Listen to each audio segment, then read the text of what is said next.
Hello everyone, welcome back to my new video. आज हम इस वीडियो में 3 इंपॉर्टेंट टॉपिक्स डिस्कस करेंगे, लिबर्टी, जस्टिस एंड इक्वालिटी। तो वीडियो को एंड तक ज़रूर देखना। सबसे पहले समझते हैं लिबर्टी होती क्या है। लिबर्टी वर्ड एक लैटिन वर्ड लिबर से बना है, जिसका मीनिंग होता है फ्री। सिंपल वर्ड्स में हम कह सकते हैं लिबर्टी मीन्स एन इंडिविजुअल को अपनी लाइफ में फ्रीली थिंक करना, बोलना, स्टडी करना, वर्क करना और अपनी पर्सनैलिटी डेवलप करने की रीजनेबल फ्रीडम मिलना।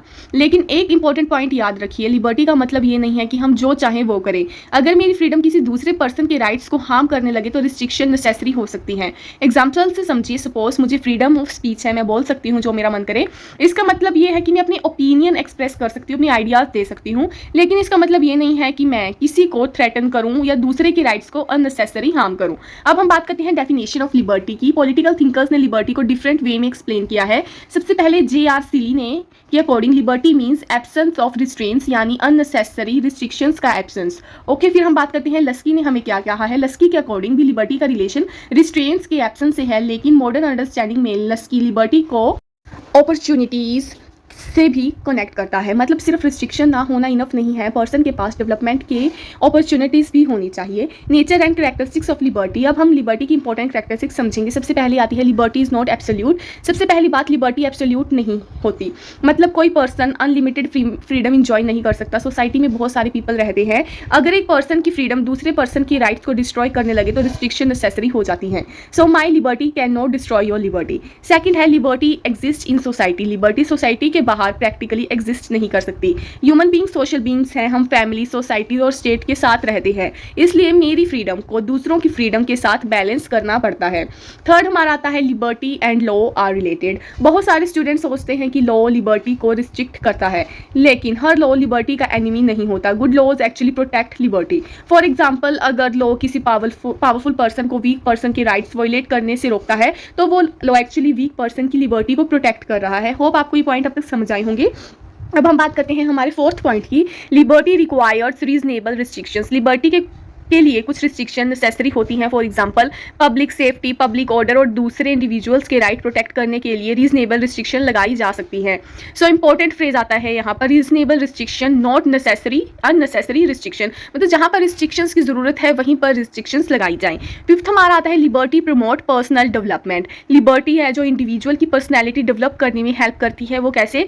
वो पर्सन को थिंक करने की फ्रीडम देती है, स्पीक करने की, बोलने की, स्टडी करने की फ्रीडम, वर्क करने की freedom, and most important political participation की फ्रीडम होनी चाहिए। तभी पर्सन अपनी पूरी एबिलिटीज को प्रॉपर्ली डेवलप कर सकता है। सिक्स्थ हमारा आता है लिबर्टी रिक्वायर अपॉर्चुनिटीज। ये मॉडर्न कॉन्सेप्ट ऑफ लिबर्टी का वेरी इंपॉर्टेंट पॉइंट है। सपोज गवर्नमेंट कहती है everyone is free to study, but एक पुअर स्टूडेंट के पास एजुकेशन का प्रॉपर असेस ही नहीं है, तो टेक्निकली फ्रीडम अवेलेबल नहीं है, बट प्रैक्टिकली अपॉर्चुनिटी नहीं है। इसलिए formal freedom alone is not enough. Okay, liberty को मीनिंगफुल बनाने के लिए अपॉर्चुनिटीज भी नेसेसरी हैं। सेवंथ है हमारा लिबर्टी इज डायनामिक। लिबर्टी का मीनिंग टाइम के साथ चेंज हुआ है। अर्लियर थिंकर्स मेनली फोकस करते थे स्टेट है जो इंटरफेयर ना करे। मॉडर्न थिंकर्स कहते हैं स्टेट को ऐसी कंडीशन भी क्रिएट करनी चाहिए जहां पीपल एक्चुअली अपनी फ्रीडम यूज़ कर सके। इसलिए लिबर्टी एक डायनामिक कॉन्सेप्ट है जो कि टाइम के अकॉर्डिंग चेंज होती है। अब बात करते हैं टाइप्स ऑफ लिबर्टी। लिबर्टी कितने टाइप्स की है, लिबर्टी के डिफरेंट टाइप्स समझते हैं। सबसे पहले आता है नेचुरल लिबर्टी। नेचुरल लिबर्टी का आइडिया ये है कि ह्यूमन बींग्स नेचुरली फ्री होते हैं। सोशल कॉन्ट्रैक्ट थिंकर्स ने भी इस आइडिया को डिस्कस किया है, लेकिन सोसाइटी में complete unrestricted natural liberty possible नहीं होती, क्योंकि अगर हर पर्सन अनलिमिटेड फ्रीडम यूज़ करे तो कन्फ्लिक्ट्स क्रिएट हो सकती हैं। फिर आता है हमारा सिविल लिबर्टी। सिविल लिबर्टी का मतलब है सोसाइटी के मेंबर के रूप में इंडिविजुअल को मिलने वाली basic freedom. For example, freedom of speech, freedom of expression, freedom of movement, freedom of religion, freedom of association. Okay, ये लिबर्टीज जनरली कॉन्स्टिट्यूशन और लॉज के थ्रू प्रोटेक्ट की जाती हैं। फिर हमारा आता है पॉलिटिकल लिबर्टी। पॉलिटिकल लिबर्टी का मीनिंग है पॉलिटिकल प्रोसेस में पार्टिसिपेट करने की फ्रीडम। फॉर एग्जांपल, वोट करना, इलेक्शन में पार्टिसिपेट करना, पॉलिटिकल पार्टी ज्वाइन करना, गवर्नमेंट को क्रिटिसाइज करना, पब्लिक अफेयर में पार्टिसिपेट करना। डेमोक्रेसी के लिए पॉलिटिकल लिबर्टी एक्सट्रीमली इंपॉर्टेंट है। अगर सिटीजन्स पॉलिटिकल प्रोसेस में पार्टिसिपेशन ही नहीं कर सकते तो डेमोक्रेसी मीनिंगफुल नहीं होगी। फिर हमारा आता है इकोनॉमिक लिबर्टी। इकोनॉमिक लिबर्टी का मतलब है इंडिविजुअल्स को इकोनॉमिक लाइफ में पार्टिसिपेट करने और लिवलीहुड अर्न करने के लिए रिस्पॉन्सिबल अपॉर्चुनिटीज़ मिलना। फॉर एग्जांपल, वर्क करने की opportunity, fair working condition, exploitation से प्रोटेक्शन, इकोनॉमिक इंप्रूवमेंट की अपॉर्चुनिटी। मॉडर्न पॉलिटिकल थ्योरी के अकॉर्डिंग एक्सट्रीम पॉवर्टी भी प्रैक्टिकल फ्रीडम को लिमिट कर सकती है। फिर आती है national liberty, point number 5। National liberty का मतलब है एक नेशन का फॉरेन कंट्रोल या डोमिनेशन से फ्री होना, यानी कोई कंट्री किसी दूसरी फॉरेन पावर के कंट्रोल में ना हो और अपने पॉलिटिकल अफेयर खुद डिसाइड कर सके। देन आता है सोशल लिबर्टी। सोशल लिबर्टी का मतलब है सोशल डिस्क्रिमिनेशन से फ्रीडम। ओके, फॉर एग्जाम्पल किसी पर्सन को कास्ट, जेंडर या सोशल बैकग्राउंड के बेसिस पर अनफेयरली अपॉर्चुनिटी से डिप्राइव नहीं किया जा सकता। ओके, देन आता है नेगेटिव लिबर्टी। अब बात करते हैं बहुत इंपॉर्टेंट कॉन्सेप्ट पर। नेगेटिव लिबर्टी क्या होती है? फ्रीडम फ्रॉम इंटरफेरेंस, यानी अननेसेसरी इंटरफेरेंस से फ्रीडम। क्वेश्चन ये होता है मुझे दूसरे लोग या स्टेट कितना इंटरफेयर करने से रोक सकते हैं। फॉर एग्जाम्पल अगर गवर्नमेंट अननेसेसरी मेरी पर्सनल लाइफ में इंटरफेयर नहीं करती तो मुझे नेगेटिव लिबर्टी मिल रही है। जीएस मिल ने इंडिविजुअल फ्रीडम और अननेसेसरी इंटरफेरेंस के अगेंस्ट स्ट्रॉन्ग आर्ग्यूमेंट दिया है। ओके, फिर हम बात करते हैं पॉजिटिव लिबर्टी क्या होती है? Freedom to develop yourself, यानी इंडिविजुअल के पास सिर्फ रिस्ट्रिक्शंस, एब्सेंस नहीं बल्कि एक्चुअल अपॉर्चुनिटीज, रिसोर्स भी होने चाहिए।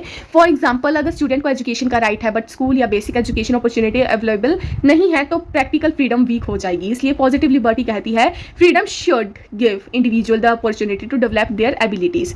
नेगेटिव वर्सेस पॉजिटिव लिबर्टी को समझते हैं, इसको एक सिंपल एग्जांपल से समझते हैं। नेगेटिव लिबर्टी, गवर्नमेंट मुझे अननेसेसरी स्टडी करने से नहीं रोक सकती। पॉजिटिव लिबर्टी क्या होगी? पॉजिटिव लिबर्टी में आएगा गवर्नमेंट ने मुझे एजुकेशन की अपॉर्चुनिटीज़ भी प्रोवाइड किए हैं जिससे मैं एक्चुअली स्टडी कर सकता हूँ। सो नेगेटिव लिबर्टी क्या होती है? फ्रीडम फ्रॉम इंटरफियरेंस, और पॉजिटिव लिबर्टी होती है फ्रीडम टू डेवलप। ये डिफरेंस एग्जाम में बहुत इंपॉर्टेंट होता है। अब बात करते हैं इंपॉर्टेंस ऑफ लिबर्टी। लिबर्टी की इंपॉर्टेंस क्या है?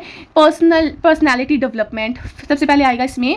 लिबर्टी इंपॉर्टेंट क्यों है? सबसे पहले आता है पर्सनैलिटी डेवलपमेंट होती है। फ्रीडम के बिना इंडिविजुअल अपनी एबिलिटीज प्रॉपर्ली डेवलप नहीं कर सकता। फिर हमारा आता है ह्यूमन डिग्निटी। लिबर्टी इंडिविजुअल्स को डिग्निटी और सेल्फ रिस्पेक्ट के साथ लाइफ लिव करने में हेल्प करती है, जीने में मदद करती है। देन आता है क्रिएटिविटी, फ्रीडम के थ्रू और एक्सप्रेशन क्रिएटिविटी को एनकरेज करती है। देन आता है डेमोक्रेसी। डेमोक्रेसी में सिटीजन्स को फ्रीली पार्टिसिपेट, डिस्कस और क्रिटिसाइज करने की अपॉर्चुनिटी मिलती है। देन हमारा फिफ्थ है human rights. Many fundamental rights liberty के कॉन्सेप्ट से क्लोजली कनेक्टेड है। Political participation, political liberty citizens को गवर्नमेंट और पॉलिटिकल प्रोसेस में पार्टिसिपेशन करने की अपॉर्चुनिटी देती है। अब हम बात करते हैं इक्वालिटी की। अगर हम लिबर्टी को समझ चुके हैं तो इक्वालिटी को समझना भी बहुत इंपॉर्टेंट है, बिकॉज लिबर्टी और इक्वालिटी एक दूसरे से क्लोजली कनेक्टेड है। सिंपल लैंग्वेज में इक्वालिटी का मतलब होता है हर इंडिविजुअल को equal human worth, equal legal status, basic right और फेयर अपॉर्चुनिटीज मिलनी चाहिए। लेकिन एक कॉमन मिसअंडरस्टैंडिंग है, इक्वालिटी का मतलब ये नहीं है कि सभी लोग एग्जैक्टली सेम होने चाहिए। पीपल नेचुरली डिफरेंट होती है, उनकी abilities, interest, talent okay different हो सकते हैं। इक्वालिटी का मेन पर्पस है अनजस्ट डिस्क्रिमिनेशन को रिमूव करना और फेयर अपॉर्चुनिटीज प्रोवाइड करना। सबसे पहले समझते हैं इक्वालिटी का मीनिंग। इक्वालिटी का बेसिक मीनिंग है equal status and equal treatment in matters where people are similarly placed, यानी किसी पर्सन को बिना वैलिड रीजन के दूसरे पर्सन से इंफीरियर ट्रीट नहीं किया जाना चाहिए। फॉर एग्जाम्पल अगर दो सिटीजन सेम लॉ के अंडर हैं तो लॉ को उनके साथ अनफेयरली डिफरेंट बिहेवियर नहीं करना चाहिए।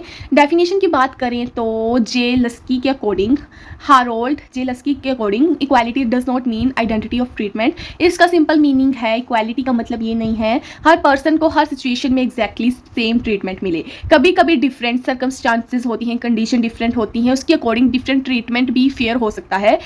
अब हम इक्वालिटी की मेन कैरेक्टरिस्टिक्स को वन बाय वन समझते हैं। सबसे पहले आता है equality is not absolute sameness. सबसे इंपॉर्टेंट पॉइंट है equality does not mean everyone is identical. People naturally different होती हैं, किसी की एबिलिटी डिफरेंट हो सकती है, किसी का इंटरेस्ट डिफरेंट हो सकता है। पॉलिटिकल इक्वालिटी का फोकस ह्यूमन डिग्निटी और राइट्स पर होता है। सेकंड हमारा आता है equality means equal moral worth. Okay, हर ह्यूमन बीइंग की बेसिक डिग्निटी और मॉरल वर्थ इक्वल नहीं होनी चाहिए। किसी पर्सन को सिर्फ उसके सोशल बैकग्राउंड की वजह से इंफीरियर नहीं मानना चाहिए। और हमारा आता है equality oppose arbitrary discrimination. Equality unfair discrimination को अपोज करती है। फॉर एग्जांपल किसी इंडिविजुअल को बिना जस्टिफाइड रीजन के कास्ट, कलर, जेंडर या सोशल बैकग्राउंड की बेसिस पर राइट्स और अपॉर्चुनिटीज से डिप्राइव करना इक्वालिटी के प्रिंसिपल के अगेंस्ट है। फिर हमारा आता है equality require equal opportunities. Equality एक इंपॉर्टेंट एस्पेक्ट है, जैसे हमें पता ही है इक्वालिटी ऑफ अपॉर्चुनिटी मतलब इंडिविजुअल को अपनी एबिलिटीज डेवलप करने और अपने गोल्स को परस्यू करने के फेयर चांसेस मिलने चाहिए।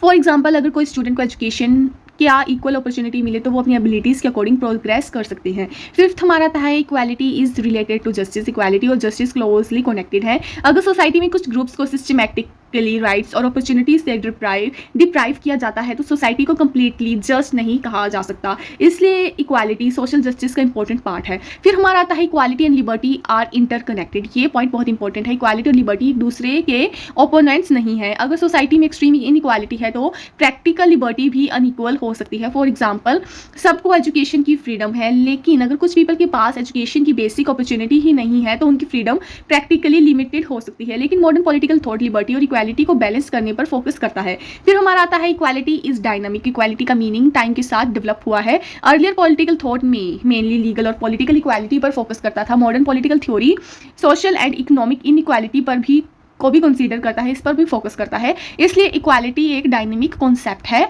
टाइप्स ऑफ इक्वालिटी की हम बात करें, नेचुरल इक्वालिटी आएगा, उसमें क्या आएगा? नेचुरल इक्वालिटी का बेसिक आइडिया है all human being possess equal moral worth. Yes, people physically और मेंटली डिफरेंट हो सकते हैं, बट इसका मतलब ये नहीं है किसी पर्सन को नेचुरली दूसरे पर्सन पर डोमिनेशन का अनलिमिटेड राइट मिल जाता है। फिर आता है हमारा सिविल इक्वालिटी। सिविल इक्वालिटी का मतलब है सिटीजन्स को इक्वल सिविल राइट्स और लीगल स्टेटस मिलना चाहिए। For example, equality before law, equal protection of law, equal civil rights. कि सिंपल वर्ड्स में अगर हम कहें, लॉ के सामने सिटीजन्स को इक्वल स्टेटस मिलना चाहिए। थर्ड हमारा आता है political equality. Political equality democracy का वेरी इंपॉर्टेंट प्रिंसिपल है। पॉलिटिकल इक्वालिटी का मतलब है सिटीजन्स को इक्वल पॉलिटिकल स्टेटस और पार्टिसिपेशन का राइट मिलना। फॉर एग्जाम्पल, वोटिंग राइट्स हो गए, पॉलिटिकल पार्टिसिपेशन हो गई, पॉलिटिकल एक्टिविटीज में पार्टिसिपेट करना, गवर्नमेंट को क्रिटिसाइज करना। डेमोक्रेसी का एक फेमस प्रिंसिपल है वन पर्सन वन वोट। इसका पर्पस पॉलिटिकल इक्वालिटी को एक्सप्रेस करना है। फिर हमारा आता है सोशल इक्वालिटी। सोशल इक्वालिटी का मीनिंग है सोसाइटी में अनजस्ट सोशल डिस्क्रिमिनेशन को रिमूव करना। किसी पर्सन को सोशल बैकग्राउंड की वजह से इंफीरियर ट्रीट नहीं किया जा सकता। सोशल इक्वालिटी का गोल है इक्वल डिग्निटी होनी चाहिए, इक्वल सोशल स्टेटस होना चाहिए, फ्रीडम फ्रॉम डिस्क्रिमिनेशन होनी चाहिए। अब बात करते हैं इक्वालिटी, इकोनॉमिक इक्वालिटी की। बहुत इंपॉर्टेंट है ये। इकोनॉमिक इक्वालिटी आता है। अब इकोनॉमिक इक्वालिटी का मीनिंग ये नहीं होना चाहिए कि हर पर्सन का बैंक बैलेंस सेम होगा। Instead economic equality generally focus on extreme condition, extreme economic inequality को रिड्यूस करना, बेसिक नेसेसिटीज़ को असेस करना, फेयर इकोनॉमिक अपॉर्चुनिटीज़ एक्सप्लॉयटेशन से प्रोटेक्ट करना। सो economic equality means greater fairness in economic condition and opportunities, not necessarily complete sameness. फिर हमारा आता है इक्वालिटी ऑफ अपॉर्चुनिटीज़। ये मॉडर्न डेमोक्रेसी का वेरी इंपॉर्टेंट कॉन्सेप्ट है। इक्वालिटी ऑफ अपॉर्चुनिटी का मतलब है every person should get a fair chance to develop their ability and pursue their goals. For example, अगर दो स्टूडेंट टैलेंटेड हैं तो दोनों को एजुकेशन और करियर अपॉर्चुनिटीज परस्यू करने का फेयर चांस मिलना चाहिए। अब तक हमने लिबर्टी और इक्वालिटी को समझा है। क्वेश्चन है जस्टिस क्या होता है? सिंपल वर्ड में जस्टिस का वर्ड मतलब होता है न्याय दिलवाना, फेयरनेस, यानी हर पर्सन के साथ फेयर ट्रीटमेंट होना और उसको उसका ड्यू मिलना, हक मिलना बहुत ज़रूरी है। जस्टिस का मतलब है कि किसी के राइट को अननेसेसरीली टेक अवे नहीं किया जा सकता और सोसाइटी में लोगों के साथ अनफेयर डिस्क्रिमिनेशन ना हो। जस्टिस का सिंपल मीनिंग है giving every person what is due to them, यानी जो राइट, अपॉर्चुनिटीज़ या प्रोटेक्शन किसी पर्सन को मिलने चाहिए वो उसको मिलनी चाहिए। हम डेफिनेशन ऑफ जस्टिस की बात करते हैं। एरिस्टोटल ने क्या कहा है? सबसे पहले, जो कि हमारे एक पॉलिटिकल थिंकर रहे हैं, एरिस्टोटल ने जस्टिस को broadly giving people there due के आइडिया से कनेक्ट किया है। सिंपल लैंग्वेज में जिसको वो फेयर वे में मिलना चाहिए उसको वो मिलना चाहिए। अगर हम बात करें प्लेटो ने इस पर क्या कहा है, प्लेटो के अकॉर्डिंग जस्टिस का रिलेशन हार्मनी से है। उसकी आइडियल स्टेट में सोसाइटी के डिफरेंट पार्ट अपना प्रॉपर फंक्शन परफॉर्म करते हैं। सिंपल वर्ड्स में अगर मैं कहूँ, every one should perform their proper role and society should remain harmonious. अब हम बात करते हैं कैरेक्टरिस्टिक्स ऑफ जस्टिस की। सबसे पहले आता है justice is based on fairness. सबसे पहला पॉइंट है जस्टिस इक्वल टू फेयरनेस। याद रख लेना, किसी पर्सन के साथ अनफेयर ट्रीटमेंट नहीं होना चाहिए, सबके साथ फेयर इक्वल ट्रीटमेंट होना चाहिए। अगर किसी ने गलती की है, चाहे वो किसी का भी बेटा हो या बेटी हो, उसे सजा मिलनी जरूरी है। सेकंड हमारा आता है justice protect right. Justice individual के राइट्स को प्रोटेक्ट करती है। फॉर एग्जांपल, अगर किसी पर्सन के बेसिक राइट वॉयलेट हो रहे हैं तो जस्टिस का पर्पस उन राइट्स को प्रोटेक्ट करना है। थर्ड हमारा आता है justice oppose exploitation. Justice powerful person को वीकर पीपल का अनफेयर एडवांटेज लेने से रोकने की कोशिश करती है। फॉर एग्जांपल, वर्कर्स को अनफेयरली एक्सप्लॉइट करना जस्टिस के प्रिंसिपल के अगेंस्ट है। फिर हमारा आता है justice is related to equality. Justice और इक्वालिटी क्लोजली कनेक्टेड है। अगर लॉ के सामने कुछ लोग सुपीरियर और कुछ लोग इंफीरियर ट्रीट किया जाए तो विदाउट अ वैलिड रीजन तो जस्टिस अफेक्टेड हो सकती है। इसलिए equality before law is important part of justice. अगर किसी ने गलती की है, चाहे वो कोई भी हो, तो उसे पनिशमेंट मिलना बहुत ज़रूरी है। फिर हमारा आता है justice does not always mean identical treatment. ये पॉइंट बहुत इंपॉर्टेंट है। जस्टिस का मतलब है हर पर्सन को एग्जैक्टली सेम चीज़ नहीं देना। कभी कभी डिफरेंट सर्कमस्टांसिस में डिफरेंट ट्रीटमेंट फेयर हो सकता है। फॉर एग्जांपल, अगर किसी डिसएडवांटेज्ड पर्सन को एक्स्ट्रा सपोर्ट दिया जाता है ताकि वो फेयर अपॉर्चुनिटी अचीव कर सकता है, तो ये इक्वालिटी और जस्टिस के अगेंस्ट नहीं है। ओके, फिर हमारा आता है justice is both individual and social. Justice सिर्फ दो इंडिविजुअल की डिस्प्यूट तक लिमिटेड नहीं है, ये सोसाइटी को ओवरऑल स्ट्रक्चर से भी रिलेट करता है। For example education, employ, health care, political participation, इन सब एरिया में फेयरनेस का क्वेश्चन जस्टिस से कनेक्टेड है। फिर हमारा आता है जस्टिस इज डायनामिक, जो कि टाइम के साथ डेवलप हुआ है, चेंज हुआ है। Earlier thinker mainly law and political order पर फोकस करते थे। Modern political theory social equality, economic fairness, human rights और अपॉर्चुनिटीज को भी जस्टिस के साथ कनेक्ट करती है। Now our topic is type of justice. Justice के कितने टाइप हैं? सबसे पहले आता है सोशल जस्टिस। सोशल जस्टिस का मतलब है सोसाइटी में अनफेयर डिस्क्रिमिनेशन और अपोजिशन को रिड्यूस करना, कम करना। इसका पर्पस है equal social status, equal dignity, discrimination का removal, equal opportunities. Simple words में अगर मैं कहूँ, social justice equal to society में फेयरनेस। फिर हमारा आता है इकोनॉमिक जस्टिस। इकोनॉमिक जस्टिस का रिलेशन है वेल्थ, वर्क और इकोनॉमिक अपॉर्चुनिटीज़ है। इसका एम है फेयर वेजेस मिलना, एक्सप्लॉयटेशन से प्रोटेक्शन करना, इक्वल अपॉर्चुनिटीज़ मिलना। सिंपल वर्ड्स में अगर मैं इसे कहूँ तो इकोनॉमिक जस्टिस, इकोनॉमिक लाइफ में फेयरनेस। ओके, फिर आता है पॉलिटिकल जस्टिस। पॉलिटिकल जस्टिस का मतलब है सिटीजन्स को इक्वल पॉलिटिकल राइट्स और पार्टिसिपेशन मिलना चाहिए। फॉर एग्जाम्पल सभी को हक है वो वोट करे, पॉलिटिकल पार्टिसिपेशन करे, पॉलिटिकल एक्टिविटीज़ में पार्टिसिपेट करे, गवर्नमेंट को क्रिटिसाइज करे अगर कोई गवर्नमेंट गलत रूल बना रही है, गलत पॉलिसी बना रही है। डेमोक्रेसी में पॉलिटिकल जस्टिस बहुत इंपॉर्टेंट है। फिर हमारा आता है लीगल जस्टिस। लीगल जस्टिस का मतलब सुनिए, लीगल का मतलब लॉ से कनेक्टेड है। Law should be fair and equally applied. इसमें इंडिविजुअल होती है, equality before law, rule of law, fair legal. हमारा आता है डिस्ट्रीब्यूटिव जस्टिस। नाम थोड़ा डिफिकल्ट लग रहा होगा but very easy concept. Distributive justice का मतलब है सोसाइटी के बेनिफिट्स और रिसोर्सेज का fair distribution. Okay, for example government के रिसोर्सेज, एजुकेशन अपॉर्चुनिटीज और वेलफेयर बेनिफिट्स को फेयर वे में डिस्ट्रीब्यूट करना। क्वेश्चन होता है रिसोर्सेज किस तरह डिस्ट्रीब्यूट होने चाहिए, ये डिस्ट्रीब्यूटिव जस्टिस का क्वेश्चन है। फिर हमारा आता है कोरेक्टिव जस्टिस। कोरेक्टिव जस्टिस का मतलब होता है रॉन्ग को करेक्ट करना, अगर कोई गलत है उसे सही करना। अगर किसी पर्सन के साथ रॉन्ग हुआ है, उसके राइट्स वायलेट हुए हैं, तो अप्रोप्रिएट रेमेडी देना कोरेक्टिव जस्टिस से रिलेटेड है।